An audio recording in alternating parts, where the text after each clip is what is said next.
Welcome to Every Step of the Way, inspiring stories from Children's Aid, the official podcast of Children's Aid, where we shine a light on the uplifting stories from our vibrant community. Co-hosts Georgia Boothe and Sandra Escamilla will be your guides through the heartfelt journeys of alumni, staff, and supporters who have all played pivotal roles in our mission. In our first series, I'm a Children's Aid Kid, we'll delve into the lives of our remarkable alumni, exploring how the support and guidance from Children's Aid help them overcome challenges and achieve their dreams. Join us as we celebrate resilience, success, and the enduring impact of Children's Aid. Welcome to another episode of Every Step of the Way, a Children's Aid podcast. I have with me here today a very special guest host, Sarah Jonas. Sarah is the Vice President of our Youth Division here at Children's Aid, and she's going to join me today in our conversation with Julissa Contreras, who is an alumni of Children's Aid. Take it away, Sarah.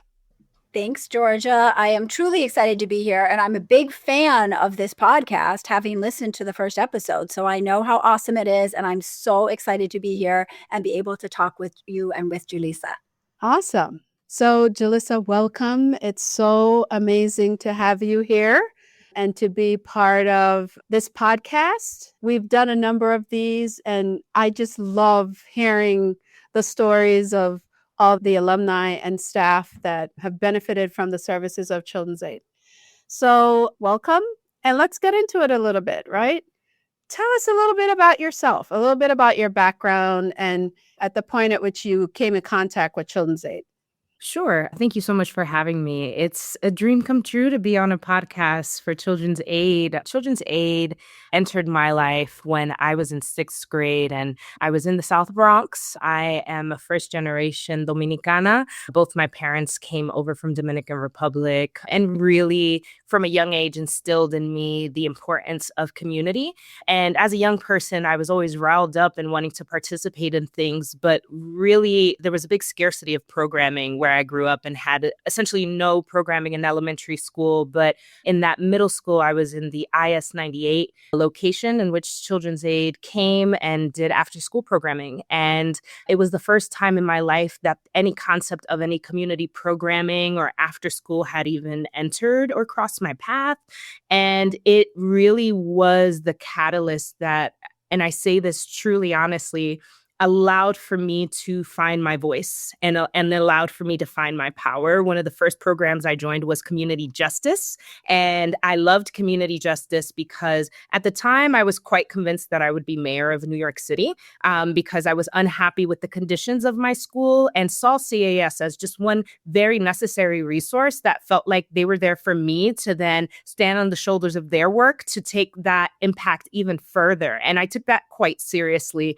And, throughout my years, like my first job was at our local councilperson's office by way of Children's Aid Society and that community justice program. And so really to be able to boast that I worked at my local politician's office as my first job ever and not like McDonald's, and not that there's anything wrong with that, but just the fact that they were able to meet my passion where I was at, even at such a young age, was super catalytic for me. And then, really called me into not only go through several other programs after that, but to also give back. And so my first job after that job was back with CAS. And then the job after that was back with CAS. And I found myself being able to navigate the different programmings and different community members that were benefiting from what Children's Aid was able to bring. And it started to really bring that holistic picture of what CAS was doing as a presence in my community, even in services that I personally didn't need. And it really drove my passion to not just be an employee and get a check, but to commit myself. And I really learned what it was like to do something you love for people you love for over 10 years in Children's Aid before I eventually transitioned out shortly after graduating college. That's amazing. Thank you for sharing that. I don't know, Sarah, do you want to ask Julissa a question? I'd love to. I love that answer. And I love that there was so much, you were talking about love, right? You had that look on your face and you were talking about that love. And I guess I was curious to know What about either the program that you talked about, the community justice program, or the other programs you were involved in at Children's Aid? What about it? Was it like the staff, the design of the program? Like what in that program kind of got you to that place where, like you said, you felt like your voice mattered and you were able to step up into your leadership, into your passion? I'd love to hear a little bit more about that. Yeah, sure. It was definitely a stew that had different ingredients. And I think it's a bit of everything that you named. In terms of program structure, when I was in 7th grade, I joined our youth leadership program, right? And so we had a youth council and we took our job very seriously. And so I think that the structure and the ways in which we really were empowered and given tools to make decisions, and that the staff and the team there really honored our vision and also brought that wisdom into the picture to really help us facilitate big things. I mean, there's that seminar in Southern Boulevard that got built later on. That's the Adolescent Center. And I'm blanking on the name right now, but The Next Generation Center. Yeah. I was at a youth council group that was in constant communication with the local politicians, went up to Albany a bunch of times to help that center come to fruition. And so and I didn't personally have a deep interaction with Next Gen in the years after it opened, but every time I ride the 2 train past there, I know I played a part in that. And I know that there's a bigger team, but to know that Children's Aid allowed for their youth to have that much of an impact in their longer term vision really empowers me and allows me to know that I've contributed something to this world and I'm not a failure. We have contributed things to our community. And I think that the staff and just by the nature of the staff really being part of our community and them hiring internally a lot, and even a lot of the promotion that came through, it was people who were once my counselors who I then had the joy of seeing stepping into these larger roles as the company grew, which also broke some of this hierarchy that can exist sometimes in organizations. And I think that as I was maturing and going through high school and in college and working in Children's Aid, I was able to really show up as my grown-up self with other adults who still had that care and consideration for me from when I was a child, but also saw my power and impact and kept giving me roles and responsibilities, even outside of the scope of work, so that I could really use Children's Aid as a playground. And so at different stages of my life, it really fed me. And so by the time I had my last role, which was youth leadership program manager at Hope Leadership Academy, right? I was then in this sort of nucleus of knowing what the Children's Aid way was and was able to then pass that torch forward and instill that in the young kids that were in my hands at that time, and can still see those mindset practices and values in the ways that they're leading their lives. Julissa, that is so awesome. You are a living example of when we talk about making sure that the voice of lived experience is involved in our decision making and involved in designing what we do and how we do. I'm just getting goosebumps listening to you talk about your experience there, because we have conversations today about how we incorporate the voice of our parents and children and youth into what we do. And so this is just fuel for us to continue to do this. Thank you for emphasizing that. So as you progress, how did your experience at Children's Aid kind of influence where you went educationally and career-wise? Yeah, that's a great question. So in the middle school at IS 98, we didn't have any arts programming. And so Children's Aid really became a vehicle to bring people in. And so we had somebody who came to do a poetry workshop. She was sort of a one-off engagement, but was brought in by way of Children's Aid. And I had wrote my first poem and performed it. It was my first time ever doing spoken word. And that facilitator looked me in the eye and was like, "Are you an actor? Because I think you're an actor." And I was like, "I don't know. I think I'm trying to be mayors and I think politicians have to act. So kind of, maybe, yeah." And then she was like, "Here's this high school, LaGuardia Performing Arts, and I think you should go." And that pipeline of really facilitating kids to specialized high schools was not quite strong for IS 98 prior to supportive programming like Children's Aid. And so literally the timing, it was weeks out. I went, I didn't even know what a monologue was. I prepared, I auditioned, I got in.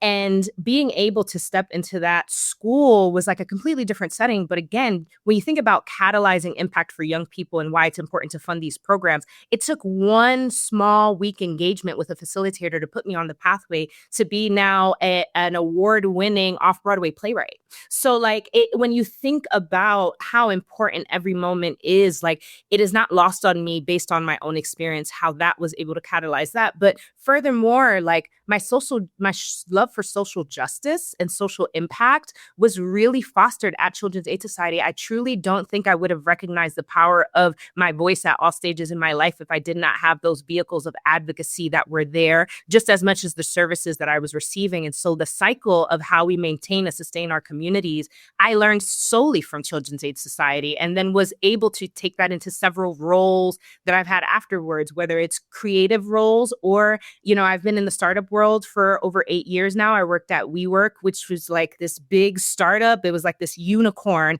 and like found myself, I was reporting directly to the co-founder. Like I made it to C-suite, not trying to make it to C-suite, but solely because I held on to the values of how I think spaces need to operate to sustain communities. And the value of that really started to shine even in spaces like that without a Harvard MBA or any of those markers. And so again, I think most of all, the mindsets, practices, and values that Children's Aid allow for me to develop and grow within that safe space really gave me my spine to take on the world. Wow.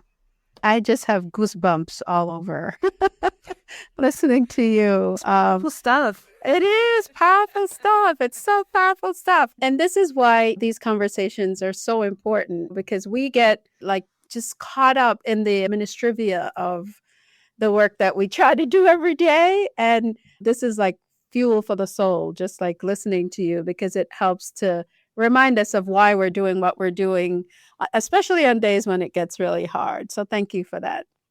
Julissa, I was actually, you mentioned Hope Leadership Academy before. I was there just last Friday. They were welcoming their new cohort of young people to start the program year. So there was this like wonderful energy in the room, and the staff were repeatedly said to the young people, like, our job is to help you be the best version of yourself you can possibly be. Like, that is the reason why we are here. So in hearing you talk and your passion, thinking back to your own experience, I was wondering what advice, like if you were in that room with that incoming cohort of Hope Leadership Academy youth, what would you tell them? What advice would you give them based on your own experience at Children's Aid and beyond? I think the biggest takeaway is, one, I would tell them, listen to your intuition, right? There's this inner knowing. There's something that really propels you forward.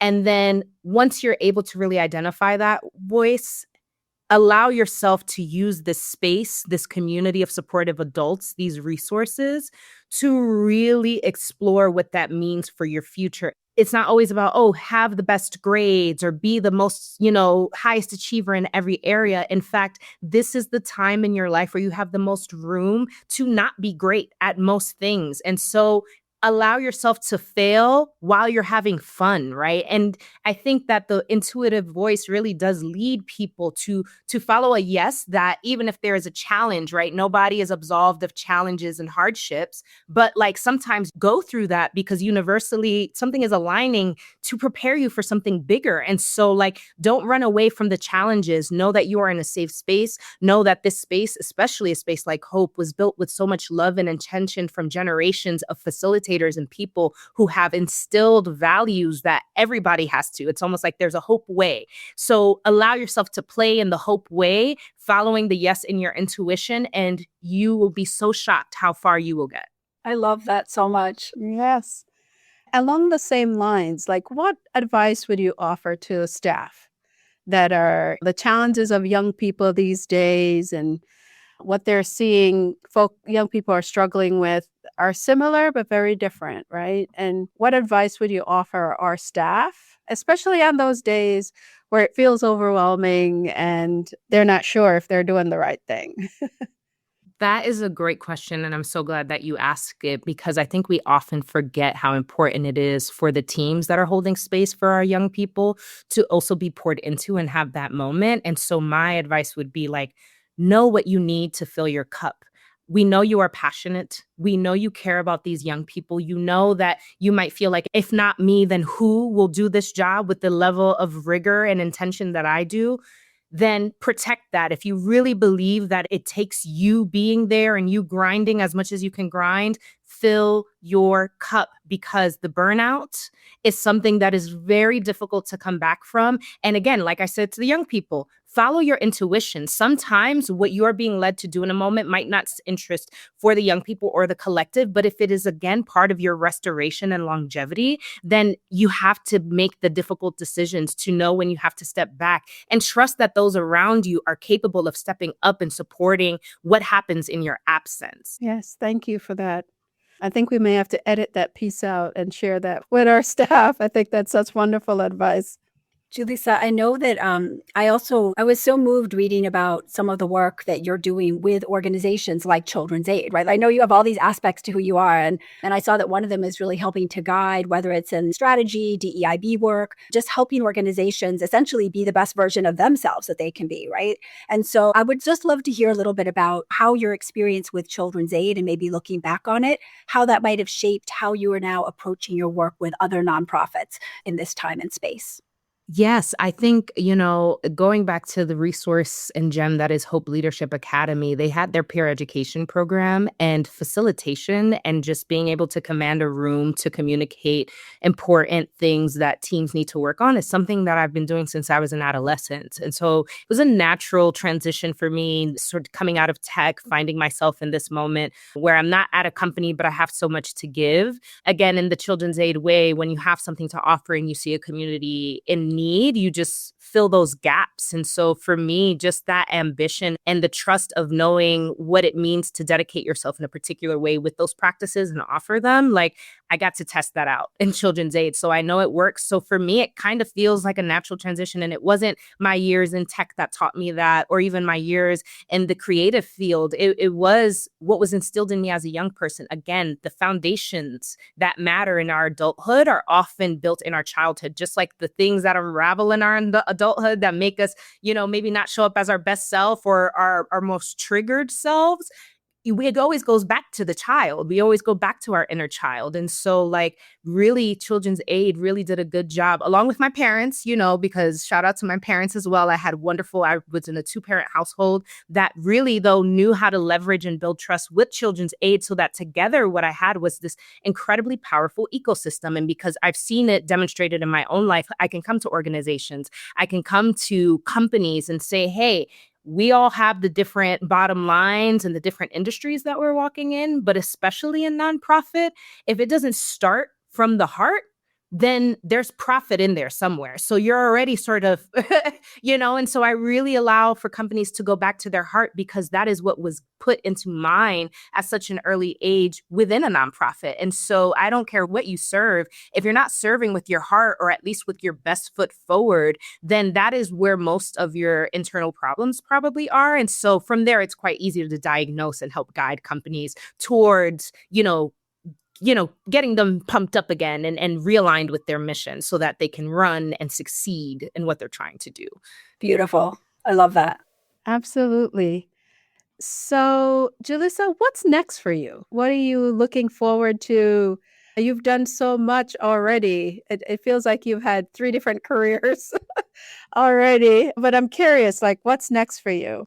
Goodness, I move with the waves of what is happening in the world, because I truly feel like I'm here of service. And so what's next for me is to continue to tell my stories, right? I'm actually currently working on a book, and I'm not tied to a publisher. So part of that journey will be getting tenacious and getting through and getting that published, working on my second play after the success of my first one, and seeing not just how much it meant for people to see themselves represented in that piece, but also to see how other young creatives have flooded my inbox with questions and guidance, or even actors who are auditioning for things saying, can I please have a copy of the script because I want to use a monologue you wrote? Just to see what that ignited has really it inspired me to continue writing at this professional level and get another production done. And then whenever television is ready for me, I am ready for television, and whether that is as a host, because I do love being on camera. I do love, being a host, but also just I think it is important that places like Netflix, Hulu, or whatever platforms in which our young people especially are constantly having their eyes glued, that in the same way that I fight for their well-being in physical space, that if they're going to be consuming digital content, I want to put that same nourishment and love into that kind of work because I already know that they'll enjoy it. The play was proof. So I think that I just want to continue to hone my responsibility through my words, but wherever the call of social justice rings and I can be of service, then we shall see what ways I can continue to catalyze there as well. Well, I look forward to reading the final product of your book and your next play, and hopefully coming to see that on Broadway soon. Sarah, I don't know if you have any other final questions for Julissa. I guess I would just say, thinking about the importance of joy in life and for young people, maybe just one thing that's bringing you joy right now, and any advice for young people to find joy in some of the day-to-day trials and challenges. Yeah, I love that. I have been finding lots of joy and connection, right, with others. I think even though we've been back to quote unquote normal for quite some time after the peak of the pandemic, there's still this appetite for connection and finding the moments with people, whether that's like in the grocery store where there's something funny that happens and making that eye contact and laughing, or dancing, honestly, like even that, like dancing with myself, like going out to dance, movement. There's something about connection and movement right now that's really powering me up and reminding me what it feels like to be in community and not in isolation. So I would say get out there, like get off your phones. And it's not to like make the phone the enemy in any way, but like, like even if you want to be recording something, but be in presence, be in the present of the presence, allow yourself to be immersed because time is moving fast. And that's the one thing we cannot get back. And you don't want to look back and then wonder how many hours you gave to doom scrolling or doing something else. You want to be able to be intentional about your time because it is limited. So move, connect. Thank you so much. What a brilliant message for us to end our conversation on. So, Julissa, one of the things that we do on the podcast is that we do a round of quick fire questions. Don't think too deeply about it. Just answer with the first thing that comes to the top of your head. What's your favorite color? Green. What is your least favorite color? Pink. What inspires you the most? I'm truly inspired by people who stand in their authenticity and share their light with the world. What discourages you the most? I'm discouraged by people who are unkind and too boxed into their own beliefs to extend their humanity to others. What is a mantra or a quote you live by? Dr. Seuss once said, "Be yourself because whoever minds doesn't matter and whoever matters doesn't mind." What sound or noise do you find unsettling? Screeching chalk against the chalkboard. I know, that's awful. What career or role would you love to pursue, even if it's just for a day? I think it would be really cool to be a dancer for a day and really just like, dance everywhere. That's awesome. I have 2 left feet. That's why it's a dream. Exactly. What job or role do you think would not suit you at all? I would not trust myself as an open heart surgeon. I think I'll stay out of the op room for now. You and me both. If you could share one message with the world about the impact of Children's Aid, what would it be? Children's Aid was a strong vehicle in making sure that despite the circumstances under which I was growing up, I had an opportunity to really find my pathway and shine. And it's truly a space that, when invested in, allows generations of children to pursue their dreams and to help change and catalyze the communities that they come from. Thank you so much, Julissa, for your responses. It's great. Thank you. We both really appreciate you being here with us today and for the words of wisdom and encouragement and inspiration that you are offering to us and to all of our young people and our staff.